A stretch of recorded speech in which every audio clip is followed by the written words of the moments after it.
नमस्कार दोस्तों, आपका स्वागत है हमारे चैनल ब्रेकिंग न्यूज यूपी में, जहां हम आपको दिखाते हैं दिन भर की 25 सबसे बड़ी खबरें। और न्यूज को समझने के लिए वीडियो को लाइक करके चैनल को सब्सक्राइब कर ले। तो आइए शुरुआत करते हैं आज के सबसे बड़े खबरों के साथ। योगी सरकार अब महिला किसानों को देने जा रही सौगात, गाँव में ही बनेगा FPO, क्या होंगे फायदे। उत्तर प्रदेश सरकार ने राज्य ग्रामीण आजीविका मिशन के तहत 10 महिला किसान उत्पादक संगठनों FPO को मॉडल के रूप में विकसित करने की घोषणा की। मंगलवार को एक आधिकारिक बयान में यह जानकारी दी गई। बयान के मुताबिक इन FPO का मुख्य उद्देश्य महिला किसानों को उनके उत्पादों को एकत्रित करने, प्रसंस्करण करने और बेहतर मूल्य पर बेचने में सहायता करना है। इस पहल से महिला किसानों को स्थानीय बाजार से जोड़ने और कृषि क्षेत्र में नवाचार को बढ़ावा देने का मौका मिलेगा।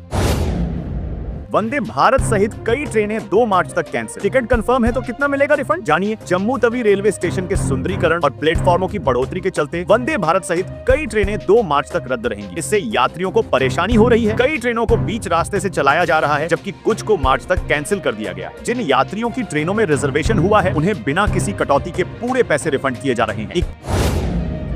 21 जनवरी से राशन कार्ड और गैस सिलेंडर पर लागू होंगे 5 नए नियम। भारत सरकार ने राशन कार्ड और गैस सिलेंडर से जुड़े नियमों में कई महत्वपूर्ण बदलाव किए हैं, जो 21 जनवरी 2025 से लागू होंगे। नए नियमों का मुख्य उद्देश्य राशन वितरण प्रणाली को और अधिक पारदर्शी, कुशल और लक्षित बनाना है। साथ ही यह सुनिश्चित करना है कि सरकारी योजनाओं का लाभ वास्तविक जरूरतमंद लोगों तक पहुंचे। इन नए नियमों के तहत राशन कार्ड धारकों को न केवल मुफ्त राशन मिलेगा, बल्कि उन्हें हर महीने 1000 रुपए की अतिरिक्त आर्थिक सहायता भी दी जाएगी। गैस सिलेंडर के नियमों में भी कई बदलाव किए गए हैं, जिनका उद्देश्य वितरण प्रणाली को और अधिक कुशल बनाना है। इस लेख में हम आपको इन नए नियमों, शर्तों और बदलावों के बारे में विस्तार से बताएंगे।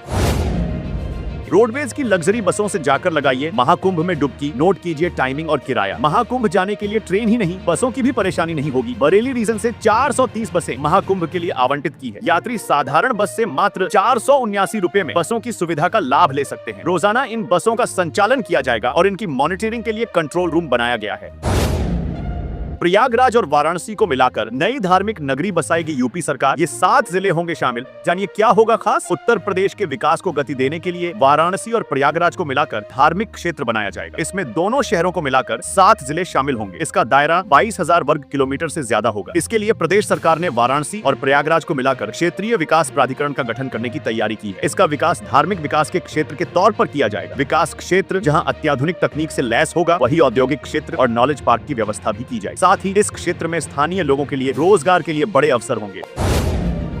ऑटो चालक ने मांगा किराया, लड़की ने बीच सड़ी DDDH पूरी तरह से पीटा। बोली जिंदा गाड़ देंगे यहीं। उत्तर प्रदेश के मिर्जापुर में एक हैरान करने वाली घटना सामने आई है। यहाँ एक लड़की ने एक ऑटो चालक की बीच सड़क पर पिटाई कर दी। इस घटना का वीडियो सोशल मीडिया में वायरल हो रहा है। ऑटो चालक की गलती यह थी कि उसने लड़की से किराया मांग लिया था। वारदात के बाद लड़की ने ऑटो चालक को धमकाते हुए कहा था कि जो गलत करेगा उसे जिंदा गाड़ देगी। वह किसी के बाप से भी नहीं डरती है। इस दौरान ऑटो चालक लड़की से माफी मांगता रहा, लेकिन वह गाली गलौज करते हुए उसे पीटती रही। घटना 10 जनवरी की है।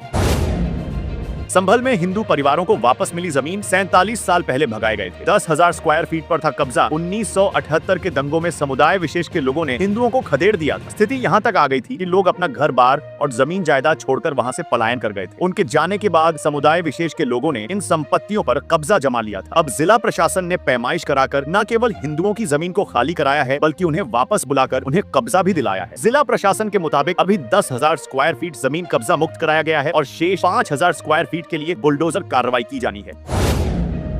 यूपी में 57 गांवों से गुजरेगी नई रेल लाइन। परिवहन की समस्या दूर होगी, व्यापार और रोजगार बढ़ेंगे। उत्तर प्रदेश की जनता को बड़ी सौगात मिली है। इसके तहत प्रदेश के जिले आनंदनगर, महाराजगंज, घुघली प्रस्तावित रेल लाइन की कवायद ने तेजी पकड़ दी है। आने वाले दिनों में जिला मुख्यालय रेल मार्ग से जुड़ेगा तो परिवहन की समस्या दूर हो जाएगी। लोगों की जीवन की गाड़ी दौड़ने लगेगी।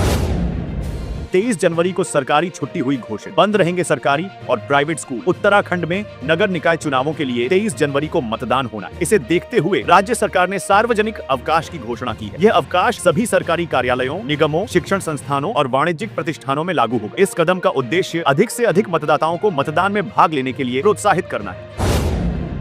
वाराणसी में बना अस्थायी बस अड्डा, तमाम सुविधाएं मौजूद। पूरे प्रदेश में लागू होगा मॉडल। वाराणसी महाकुंभ को सफल और सुगम बनाने के लिए उत्तर प्रदेश में हरहुआ स्थित कृषक इंटर कॉलेज में स्थापित अस्थायी बस अड्डे के मॉडल को पूरे प्रदेश में लागू किया जाएगा। यह अस्थायी बस अड्डा, जो प्रयागराज के लिए प्राइवेट बसों का संचालन करेगा, उत्तर प्रदेश में अपनी तरह का पहला है। 13 जनवरी से 25 फरवरी तक महाकुंभ के दौरान इस व्यवस्था को प्रदेश के सभी जिलों में लागू करने के निर्देश दिए गए हैं। महाकुंभ 2025 में टूट गई। ये मुगल कालीन परंपरा यूपी सरकार ने पहली बार लिया अहम फैसला। महाकुंभ 2025 को इस बार भव्य और दिव्य के साथ साथ नव्य भी है, और वो इसलिए क्योंकि पहली बार मुख्यमंत्री योगी आदित्यनाथ ने मुगल कालीन परंपरा को तोड़ते हुए शाही स्नान समेत कई अन्य कार्यक्रमों को सनातन से जोड़ते हुए नया नाम दिया है। मुख्यमंत्री योगी आदित्यनाथ के इस कदम की महाकुंभ में हर कोई प्रशंसा कर रहा है। साधु संतों समेत आम श्रद्धालुओं ने भी मुख्यमंत्री योगी आदित्यनाथ को सनातन संस्कृति का ध्वजवाहक करार दिया। अयोध्या एक्सप्रेस से गोरखधाम तक घंटों लेट चल रही 2 दर्जन से ज्यादा ट्रेन। कोहरे के कहर ने ट्रेन के पहियों पर ब्रेक लगाया है। अयोध्या एक्सप्रेस से लेकर गोरखधाम एक्सप्रेस तक उत्तर प्रदेश से होकर गुजरने वाली कई ट्रेनें घंटों देरी से चल रही हैं। राजधानी लखनऊ समेत उत्तर प्रदेश में शीतलहर और कोहरे का कहर जारी है। ठंड से बचने के लिए लोग अलाव का सहारा ले रहे हैं। आज सुबह से ज्यादातर हिस्सों में धुंध की परत छाई हुई है, जिसके चलते सड़कों पर वाहन रेंगते हुए नजर आ रहे हैं। वहीं ट्रेनों की रफ्तार पर भी ब्रेक लगा है। भारतीय रेलवे के अनुसार उत्तर भारत की 2 दर्जन से ज्यादा ट्रेनें देरी से चल रही हैं।